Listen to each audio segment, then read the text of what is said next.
Corbyn was more principled than Ed Miliband. And he's an Arsenal fan. And he's an Arsenal fan. I didn't agree with most of what Corbyn stood for, but he's more principled, I think, than Ed Miliband. David Cameron, I just couldn't bring myself to vote for him because I didn't feel anything about him. Whereas Boris Johnson has got something about him. He's a very charismatic guy. I've known him a long time. I like him personally. He's got his flaws, but most great leaders have flaws. And what Boris quickly worked out in this election was that the simple mantra of get Brexit done was going to win. And the fact he got so many working class Labour voters from the north to go to a ballot box and put their cross in for him was astonishing, but didn't surprise me. I used to edit the Daily Mirror. These were my readers that were walking to vote for a posh boy from Eton. And you would never have imagined that could happen. But it happened because, like me, they wanted democracy to be seen to be prevalent and to succeed in that election. And that's what had been ignored by our parliament and by our leaders for the last 3 years.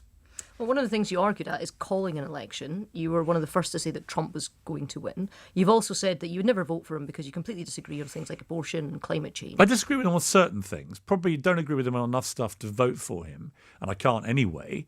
But I did call it before because, again, rather like with, I think, Boris, the elites, perhaps, in Trump's case, and he's an elite in his own way. Of course he is. He's a billionaire real estate tycoon. But he understood that middle America is very different to the two coasts. And if you go live in California, as I've done on and off for 10 years, or New York, same, I've been there a lot too, it's liberal central. And they have no understanding about middle America, and they care even less. To them, Hillary Clinton was obviously going to get elected. She was not only a woman, but she was the most brilliantly gifted candidate they'd ever had. And she lost to someone who'd never been a politician, who was a real estate tycoon. But I called it quite early because I knew Trump, and I knew that middle America was going to like him. And they were going to see him as a billionaire Pied Piper going up against the establishment.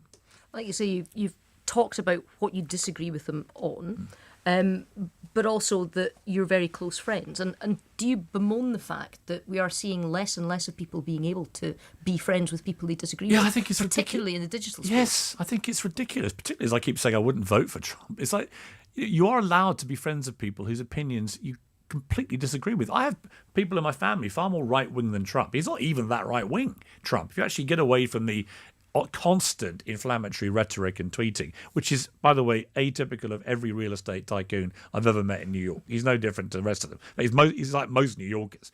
If you get away from all that inflammatory, hyperbolic nonsense, and you cut to what Trump's actually done, he's not even that right-wing or that conservative. The conservative Christian right wing in middle America find him quite difficult to deal with because they don't agree with a lot of his pronouncements about stuff. He's the first Republican president to ever reference LGBT at the lectern on his inauguration day. That's not an insignificant thing. Now, but neither is the rhetoric, because you've just put that to one side. But some of his rhetoric on things like immigration, surely you can't put to one side. You can't just say, oh, it's just words, because those words do mean Well, I've written something. about 80 columns on Trump for the dailymail.com in America, and the majority just have been critical, and the rest have been supportive. And I think that's a more accurate, balanced picture if you get out of the tribes about Trump as president.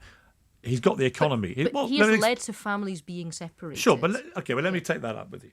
So that was wrong, and I wrote a column about it. It was a policy that lasted about a week. He realised it was wrong. He reversed it. Should never have happened. It was a slightly more extreme policy to the one Obama had operated. Obama deported 3 million illegal immigrants from America in 8 years. He was known as deporter-in-chief in Mexico. It was the highest number of deportations in the history of the United States. I don't hear any liberals ever mention it. They don't even know. There'll be people listening to this now go, what? 3 million? He way outdid Trump in terms of deportations. So I can't stomach the double standards about this. Similarly... Coming back to that word of hypocrisy again. Well, yeah, and again with Obama, Saint Barack, he dropped the most number of bombs in 1 year by any American president. He did more drone strikes than anybody. He kept Guantanamo Bay, an illegal torture chamber, open, having campaigned in 2008-09 to shut it down. He kept it open throughout his tenure.